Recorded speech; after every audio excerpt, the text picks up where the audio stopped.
Christelle, bienvenue à notre défi anti-morosité. Aujourd'hui, je vais vous parler du temps, mais pas le temps météorologique, le temps chronos, le dieu du temps, de la destinée, parce que notre temps est précieux. Mais en cette période de confinement, c'est vrai que la gestion du temps, elle est différente pour chacun d'entre nous. Il y a ceux qui vont travailler, qui prennent des risques, qui sortent hors de chez eux. Il y a ceux qui font du télétravail, ceux qui font du télétravail au milieu des obligations scolaires. Il y a ceux qui se sont transformés en nounous et en enseignants à plein temps. Il y a ceux qui sont seuls, il y a ceux qui sont désœuvrés. Là, j'ai une pensée particulière pour toutes les mamies et les papis qui gardaient régulièrement leurs petits-enfants et qui se retrouvent seuls du jour au lendemain.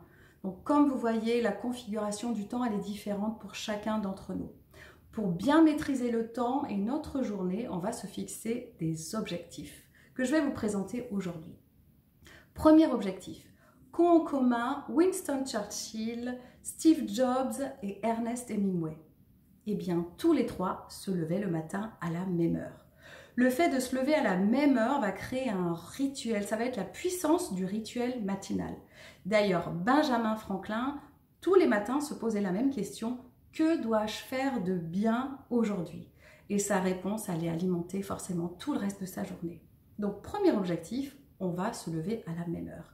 Deuxième objectif, on va se laver et s'habiller. Donc là, vous allez me dire, c'est assez simpliste comme objectif. C'est vrai, mais on est quand même dans une période délicate. L'enfermement, la répétitivité peuvent nous faire perdre complètement la notion du temps. Il faut essayer de garder des rituels d'avant-confinement, donc se lever, se doucher, essayer de manger à des heures fixes pour créer vraiment un rythme positif pour notre journée. C'est tentant de rester en pyjama et en jogging du matin au soir, mais ça va créer un impact direct sur notre estime de soi si, avec le long terme, on garde cette habitude. Donc, deuxième objectif, on se lave et on s'habille. Troisième objectif, on va essayer de faire un programme journalier avec différentes tâches.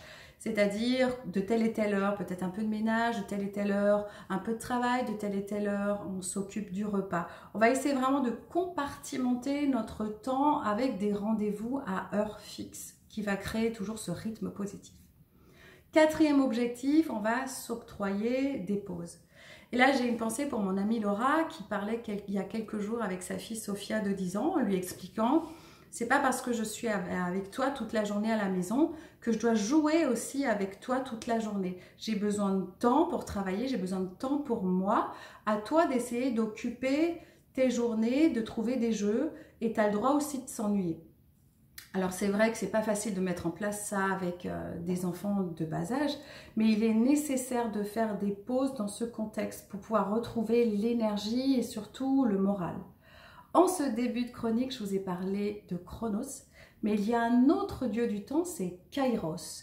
Kairos, en latin, veut dire l'opportunité, saisir l'occasion. Kairos, c'est le temps du moment opportun. C'est tout à fait une autre vision du temps. C'est le temps du bon acte au bon moment. Alors pour vous, ce serait quoi le bon acte au bon moment? En conclusion, ce temps qui s'étire à n'en plus finir, il faut vraiment essayer de le dompter, de le compartimenter à heure fixe. On se fixe des objectifs, de petits objectifs chaque jour. On fait des pauses et puis on maintient le rituel chaque jour. Je termine cette chronique avec mon petit clin d'œil à mon amie Laura, à sa fille Sophia qui est aussi ma filleule, et aussi à Michel qui a été la première à me parler de Kairos lors d'un atelier philo.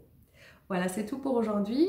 Je vous retrouve demain 11h30 parce que garder le moral est un défi de chaque jour.